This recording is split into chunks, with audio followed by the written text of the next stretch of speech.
ሰላም ተማሪዎች እንዴት ናችሁ? ፋሩ እባላለሁ። በአዲስ አበባ ዩኒቨርሲቲ የባዮሎጂ ሌክቸረር ነኝ። ከኔ ጋር የ12ኛ ክፍል ባዮሎጂ እያየን እንገኛለን። ዛሬ ደግሞ ዩኒት 2 ማይክሮ ኦርጋኒዝምስ የሚለውን እንጀምራለን። የዛሬው ኢንትሮዳክሽን ክፍል ነው። ቪዲዮቻችን እንዳያመልጧችሁ የሳቋማን ዩቲዩብ ቻናል ሰብስክራይብ ማድረግ እንዳትረሱ። በተጨማሪም ቴሌግራም ቻናላችንን ጆይን አድርጉ፣ እንዲሁም ዌብሳይታችንን ጎብኙ። ይህ ምዕራፍ የተለያዩ ኦብጀክቲቭስ ወይም ግቦች አሉት። አንደኛው ስቴት ዘ ካራክተሪስቲክስ ኦፍ ማይክሮ ኦርጋኒዝምስ የረቂቅ ተዋህሲያንን ባህሪያት መግለጽ። ሁለተኛ ዲስክራይብ ዘ ፕሪቨንሽን ኤንድ ትሪትመንት ሜካኒዝምስ ኦፍ ዲዚዝስ ካውዝድ ባይ ማይክሮ ኦርጋኒዝምስ በረቂቅ ተዋህሲያን ምክንያት የሚመጡ በሽታዎችን የመከላከልና የማከሚያ ዘዴዎችን መግለጽ። ሶስተኛው ኤክስፕሌን ዲፍረንት ግሩፕስ ኦፍ ማይክሮኦርጋኒዝምስ የተለያዩ ረቂቅ ተዋህሲያንን ቡድኖች ማብራራት። አራተኛው ኤክስፕሌን ዲዚዝስ ካውዝድ ባይ ማይክሮኦርጋኒዝምስ በረቂቅ ተዋህሲያን ምክንያት የሚመጡ በሽታዎችን ማብራራት። አምስተኛ ዲስከስ ዘ ኢምፖርታንስ ኦፍ ማይክሮኦርጋኒዝምስ ኢን ኢንዱስትሪ ኤንድ ዘ ኢንቫይሮንመንት ረቂቅ ተዋህሲያን በኢንዱስትሪና በአካባቢ ውስጥ ያላቸውን አስፈላጊነት መመርመር። ስድስተኛ ኤክስፕሌን ዲዚዝስ ካውዝድ ባይ ማይክሮኦርጋኒዝምስ ኤንድ ቫይረስስ በረቂቅ ተዋህሲያንና በቫይረሶች ምክንያት የሚመጡ በሽታዎችን ማብራራት። ሰባተኛ ካቴጎራይዝ ማይክሮኦርጋኒዝምስ ቤዝድ ኦን ዜር ሞርፎሎጂ ሞድ ኦፍ ኒውትሪሽን ሞለኪላር ኤንድ ባዮኬሚካል አናሊሲስ ረቂቅ ተዋህሲያንን ቅርጽና መዋቅር የአመጋገብ ዘዴ እንዲሁም ደግሞ የባዮሎጂካል ሞለኪውልስ አወቃቀርን እንዲሁም ተግባርና መስተጋብር ለማጥናት የሚያገለግሉ ዘዴዎች ላይ በመመርኮዝ መመደብ። ስምንተኛ ኤክስፕሌን ዘ ዌይስ ኦፍ ትራንስሚሽን ኤንድ ፕሪቨንሽን ኦፍ ፓቶጀኒክ ማይክሮኦርጋኒዝምስ የበሽታ አምጪ ረቂቅ ተዋህሲያንን የመተላለፊያና የመከላከያ መንገዶች ማብራራት። ዘጠነኛ Explain the significances of Koch's postulates for the advancement of microbiological techniques. Koch's postulates የምንለው በ19ኛው ክፍለ ዘመን በጀርመናዊው ሐኪም ሮበርት ኮች የተነደፉ የበሽታዎችን መንስኤዎች ለመለየት የሚጠቅሙ መሰረታዊ መመሪያዎች ናቸው።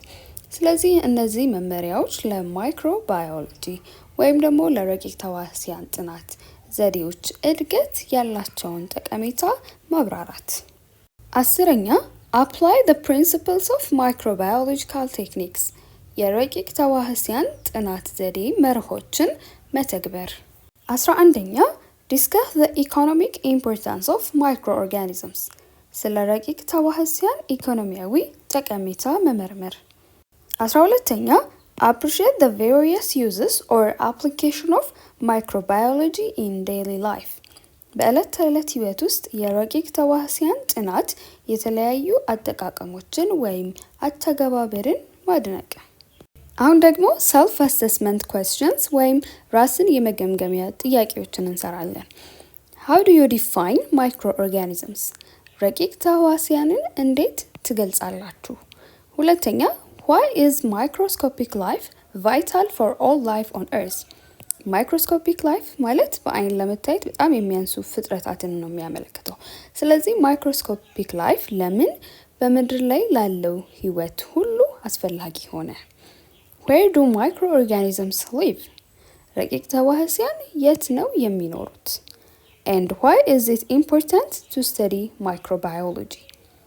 ረቂቅ ተዋህሲያንን ማጥናት ለምን አስፈለገ የሚሉትን ጥያቄዎች እንሰራለን። የረቂቅ ተዋህሲያንን ምንነት ስንገልጽ microorganisms are organisms too small to be seen clearly by the unaided eyes ረቂቅ ተዋህሲያን ማለት ያለምንም ድጋፍ በአይኖቻችን ብቻ በግልጽ ለመታየት በጣም የሚያንሱ ፍጥረታት ናቸው። Microscopic life is vital for several reasons. ማይክሮስኮፒክ ላይፍ ማለትም በአይን ለመታየት በጣም የሚያንሱ ፍጥረታት በበርካታ ምክንያቶች ወሳኝ ናቸው። አንደኛው ኢኮሲስተም ፋንክሽን ወይም የስነ ምህዳር ተግባር ነው። Microorganisms play a key role in nutrient cycling, decomposition and soil fertility. ረቂቅ ተዋሲያን በስነ ምህዳር ውስጥ በርካታ ወሳኝ ተግባራት አሏቸው። ከነዚህም ውስጥ ረቂቅ ተዋሲያን በንጥረ ነገር ዑደት፣ በብስባሴ ሂደትና በአፈር ለምነት ቁልፍ ሚና ይጫወታሉ። ሂውመን ሄልዝ ወይም ለሰው ጤና ያላቸውን ሚና ደግሞ ስንመለከት many microbes are essential for digestion, producing vitamins and protecting against pathogens. ብዙ ረቂቅ ተዋሲያን ለምግብ መፈጨት፣ ቫይታሚንስ ለማምረትና በሽታ አምጪ ተዋሲያንን ለመከላከል አስፈላጊ ናቸው። በባዮቴክኖሎጂ ያላቸውን ሚና ደግሞ ስንመለከት ባዮቴክኖሎጂ ማለት ህያዋን ፍጥረታት ወይም ከነሱ የሚገኙ የተለያዩ ምርቶችን በማካተት ሰውን ሊጠቅሙ የሚችሉ የቴክኖሎጂ ውጤቶችና ምርቶች የሚበለጽጉበት ዘርፍ ነው። ስለዚህ they are used in various applications። በዚህም ውስጥ ረቂቅ ተዋሲያን በተለያዩ ትግበራዎች ውስጥ ጥቅም ላይ ይውላሉ። እነዚህንም ስንመለከት including fermentation አንዱ በባዮቴክኖሎጂ ውስጥ ያለ ወሳኝ ሂደት ነው። በዚህም ሹገር በረቂቅ ተዋሲያን አማካኝነት ወደ አሲድስ፣ ወደ ጋዝ እና ወደ አልኮል የሚቀየርበት ሂደት ነው። በዚህም ሂደት የተለያዩ መጠጦች፣ ምግቦች፣ መድኃኒቶች ይመረታሉ። ሌላ ደግሞ ባዮሪሚዴሽን አለ። ባዮሪሚዴሽን ደግሞ ህያዋን ፍጥረታትን ወይም ምርቶቻቸውን በመጠቀም አካባቢያዊ በካዮችን መቀነስ ነው። ኤንድ ጄኔቲክ ኢንጂነሪንግ ወይም የዘረመል ምህንድስና ደግሞ ዲኤንኤ ከአንድ ፍጥረት ወደ ሌላ ፍጥረት የማስተላለፍ ሂደት ሲሆን ይህም የዘረመል መሻሻል ያመጣል። ለምሳሌ አንድን የባክቴሪያ ዝርያ የዘረመል ማሻሻያ በማድረግ ባክቴሪያው መርዛማ አካባቢያዊ በካዮችን ምንም ጉዳት ወደ ሌላቸው ውህዶች መሰባበር እንዲችል ማድረግ ይቻላል። ስለዚህ ረቂቅ ተዋሲያን ባዮቴክኖሎጂ ላይ በርካታ ወሳኝ ተግባሮች አሏቸው። Microorganisms are incredibly versatile and can be found in diverse environments. ረቂቅ ተዋሲያን በሚያስደንቅ ሁኔታ ሁለገብና በተለያዩ አካባቢዎች ውስጥ ሊገኙ የሚችሉ ናቸው። እነዚህም ሶይል አፈር ውስጥ የሚኖሩ ረቂቅ ተዋሲያን አሉ። ዋተር የተለያዩ የውሃ አካላት ውስጥ የሚኖሩም ረቂቅ ተዋሲያን አሉ። እንዲሁም ኤክስትሪም ኤንቫይሮንመንትስ ወይም የከፋ ሁኔታ ያለባቸው አካባቢዎች ለምሳሌ ፍል ውሃ ውስጥ፣ የምድር ዋልታ በረዶ ውስጥ የሚኖሩ ረቂቅ ተዋሲያን አሉ። Studying microbiology is crucial for የረቂቅ ተዋሲያን ጥናት ብዙ ጠቀሜታዎች አሉት።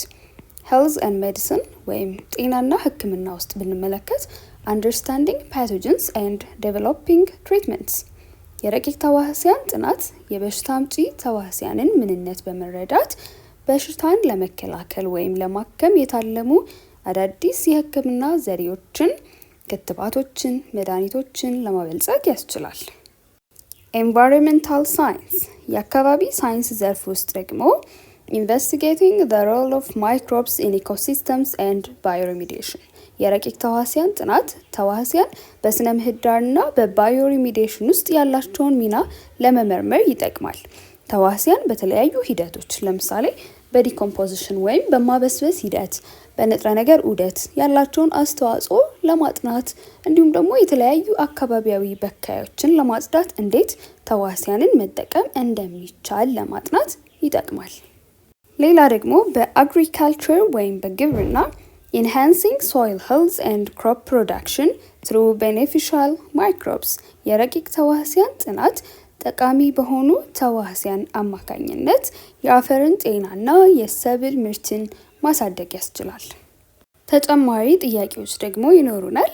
አንደኛው list the types of microorganisms የረቂቅ ተዋሲያንን አይነቶች ዘርዝሩ and what are the basis for microbial classifications የተዋሲያን ምደባዎች መሰረቶች ምንድን ናቸው? The main types of microorganisms include ዋና የረቂቅ ተዋሲያኖች አይነቶች ባክቴሪያ፣ ፈንጋይ፣ አርኪያ፣ ፕሮቶዞዋ እና ቫይረስስ ናቸው። Microbial classification is based on various criteria including የተዋሲያን ምደባ በተለያዩ መስፈርቶች ላይ የተመሰረተ ነው።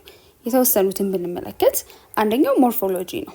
ሞርፎሎጂ ስንል መጠን፣ ቅርጽና መዋቅርን መሰረት ያደረጉ የተለያዩ የረቂቅ ተዋሲያን ምድቦች አሉ።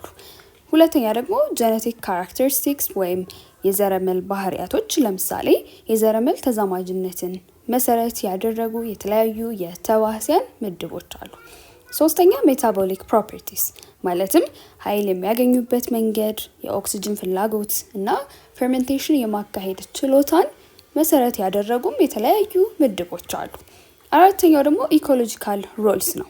ስነ ምህዳር ውስጥ ያላቸውን ተግባር መሰረት ያደረጉ የተለያዩ ምድቦች አሉ። ስለዚህ እነዚህ ክራይቴሪያስ ወይም መስፈርቶች ተዋሲያንን የሚመደቡባቸው መሰረቶች ናቸው።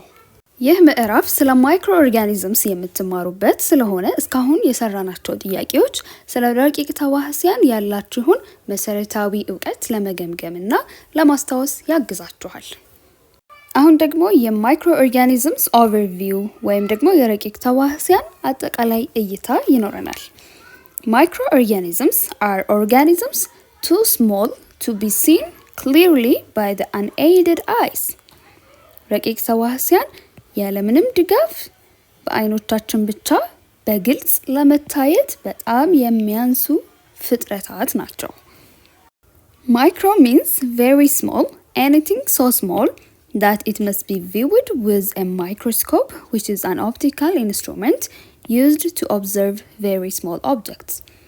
ማይክሮ ማለት በጣም ትንሽ፣ ማንኛውም በጣም ትንሽ በመሆኑ በማይክሮስኮፕ መታየት ያለበት ማለት ነው። ማይክሮስኮፕ ደግሞ ብርሃንን በመጠቀም በጣም ጥቃቅን ነገሮችን አጉልቶ ለመመልከት የሚያገለግል መሳሪያ ነው። Therefore, microbiology can be defined as the study of microbes. ስለዚህ ማይክሮባዮሎጂ የማይክሮ ኦርጋኒዝምስ ወይም የረቂቅ ተዋሲያን ጥናት ነው። Individual microbes can be observed only with the use of various types of microscopes. ተህዋሲያን እያንዳንዳቸው ደግሞ የተለያዩ የማይክሮስኮፕ አይነቶችን በመጠቀም ብቻ ነው መታየት የሚችሉት። They are very small life forms, so small that individual microorganisms cannot be seen without magnification. ረቂቅ ተዋሲያን በጣም ትንሽ ህያዋን ፍጥረታት ናቸው። በጣም ትንሽ ከመሆናቸውም የተነሳ ረቂቅ ተዋሲያን እያንዳንዳቸው ያለ ማግኒፊኬሽን ማለትም ያለ ማጉላት ሊታዩ አይችሉም። They include ረቂቅ ተዋሲያን ስንል ፈንጋይ፣ ባክቴሪያ፣ አልጌ፣ ፕሮቶዞዋ እና ቫይረስን ያካትታሉ። Some microorganisms, however, like the eukaryotic microorganisms, are visible without magnification. eukaryotic microorganisms የምንላቸው ዩካሪዮቲክ ህዋስ ያላቸው ሲሆኑ እነዚህ ህዋሶች ኒውክለስ እና ሌሎች ሽፋን ያላቸው የህዋስ ክፍሎችን ይይዛሉ። ስለዚህ ልክ እንደ ዩካሪዮቲክ ረቂቅ ተዋሲያን ያሉ አንዳንድ ረቂቅ ተዋሲያን ያለ ማጉያ ወይም ደግሞ ያለ ማጉያ መሳሪያ የሚታዩ ናቸው። ስለዚህ አንዳንድ የፕሮቶዞዋ የፋንጋይ እና የአልጌ ዝርያዎች በአይን ብቻ መታየት ይችላሉ። Thus, microbiology is concerned with the study of microorganisms. ስለዚህ ማይክሮባዮሎጂ ከረቂቅ ተዋሲያን ጥናት ጋር የተያያዘ ነው። ይህም ደግሞ ባክቴሪያ፣ ቫይረስ፣ ፈንጋይ፣ ፕሮቶዞዋ፣ አልጌ እና ሄልሚንትስ ወይም ፓራሳይቲክ ዋርምስ ወይም ጥገኛ ትሎችን ያካትታል። ፊገር 2.2 ማይክሮቢያል ኮሚኒቲ ስትራክቸር። ይህ ምስል የተለያዩ የረቂቅ ተዋሲያን መዋቅርን የሚያሳይ ነው። ፕሮካሪዮትስ አሉ። ፕሮካሪዮትስ ነጠላ ፕሮካሪዮቲክ ህዋስ ያላቸው ፍጥረታት ናቸው። ይህ ህዋስ ደግሞ ኒውክለስ እና ሌሎች ሽፋን ያላቸው የህዋስ ክፍሎችን አያካትትም። ስለዚህ ባክቴሪያ ፕሮካሪዮቲክ ነው። ሌላ ደግሞ ዩካሪዮትስ አሉ። ዩካሪዮትስ ደግሞ ዩካሪዮቲክ ህዋስ ያላቸው ናቸው። ይህ ማለት ኒውክለስ እና ሌሎች ሽፋን ያላቸው የህዋስ ክፍሎችን የሚያካትት ህዋስ ማለት ነው። ስለዚህ በዚህ ስር ደግሞ ቢ ላይ ፈንጋይ አለ፣ ሲ ላይ አልጌ አለ፣ ኢ ላይ አሚባ አለ፣ ኤፍ ላይ ፓራሚሲየም አለ፣ ጂ ፍሉክ፣ ኤች ላይ ቴፕወርም፣ አይ ላይ ደግሞ ፍላጅሌትስ አሉ። እንዲሁም ደግሞ ኤሴሉላር ደግሞ የህዋስ መዋቅር የሌላቸው ናቸው። ማለትም የህዋስ ሽፋን፣ ሳይቶፕላዝም እና ሌሎች የህዋስ ክፍሎች የላቸውም። እንዲሁም ደግሞ ራሳቸውን ችለው መባዛት አይችሉም። ከነዚህ ውስጥ ደግሞ እዚህ ዲ ላይ ቫይረስስ ተጠቅሰዋል። Based on evolutionary lines, organisms are grouped into 3 domains. የዝግመተ ለውጥ መስመሮችን መሰረት በማድረግ ፍጥረታት ወደ 3 ዶሜንስ ወደምንላቸው ምድቦች ይመደባሉ። እነዚህም ዶሜንስ ባክቴሪያ፣ አርኪያ እና ዩካሪያ ናቸው። ኢቮሉሽነሪ ላይን ወይም ደግሞ የዘር ሐረግ ወይም የዝግመተ ለውጥ መስመር ስንል የሚያመለክተው አንድ የጋራ ቅድመ አያት የሚጋሩና በጊዜና በዝግመተ ለውጥ ሂደት ልዩነት የፈጠሩ የዝርያ ወይም ፍጥረታት ቅደም ተከተል ነው። ይህም ጽንሰ ሀሳብ የተለያዩ ዝርያዎች እርስ በርስ እንዴት እንደሚዛመዱና ከቀደመ ይዘታቸው እንዴት እንደተለወጡ ያሳያል። ይህ ምስል በምድር ላይ ያሉትን ሁሉንም ፍጥረታት የሚያካትቱትን 3ቱን ዶሜንስ ያልናቸውን ምድቦች የሚያሳይ ነው። እዚህ ጋር the last universal common ancestor አለ። ማለትም የመጨረሻው ሁሉን አቀፍ የጋራ ቅድመ አያት ማለት ነው። ይህም በምድር ላይ ያሉ ሁሉም ህይወት ያላቸው ፍጥረታት በተዋረድ የመጡበት ተብሎ የሚታመን ጽንሰ ሀሳባዊ ፍጥረት ነው። ስለዚህ ከዚህ ላስት ዩኒቨርሳል ኮመን አንሰስተር ተነስቶ በዚህ በ3ቱ ዶሜንስ ውስጥ የምንመድባቸው ሁሉም ፍጥረታት በተዋረድ መጥተዋል ተብሎ ይታመናል ማለት ነው። ስለዚህ እነዚህ ዶሜንስ ባክቴሪያ፣ አርኪያ እና ዩካሪያ ናቸው። ልዩነታቸው በዋነኝነት የህዋስ ልዩነት አላቸው።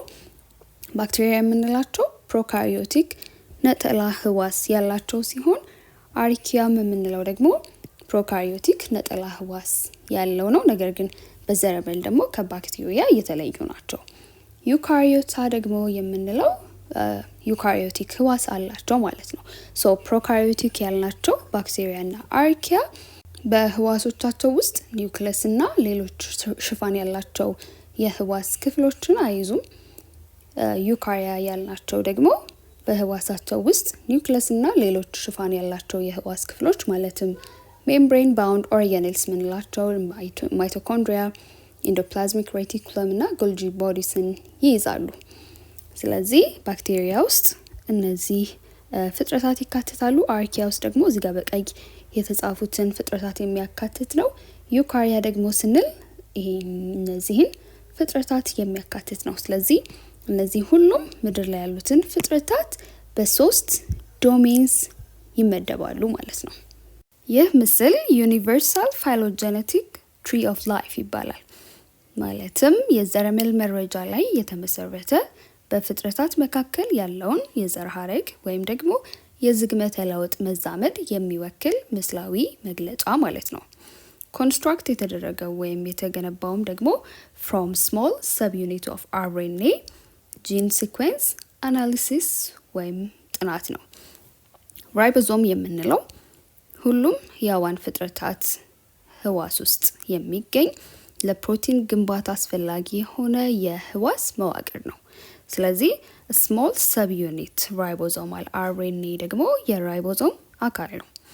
ስለዚህ ተመራማሪዎች የስሞል ሰብ ዩኒት ራይቦዞም አርኤንኤ ዘረመልን በማውጣትና ጂን ውስጥ ወይም ዘረመል ውስጥ ያለውን የኒውክሊዮታይድስ ቅደም ተከተል በመለየት የፍጥረታትን መነሻ እና ደግሞ የተለያዩ ፍጥረታት ቡድኖችን መለያየት ለመፈለግ ይጠቀሙበታል።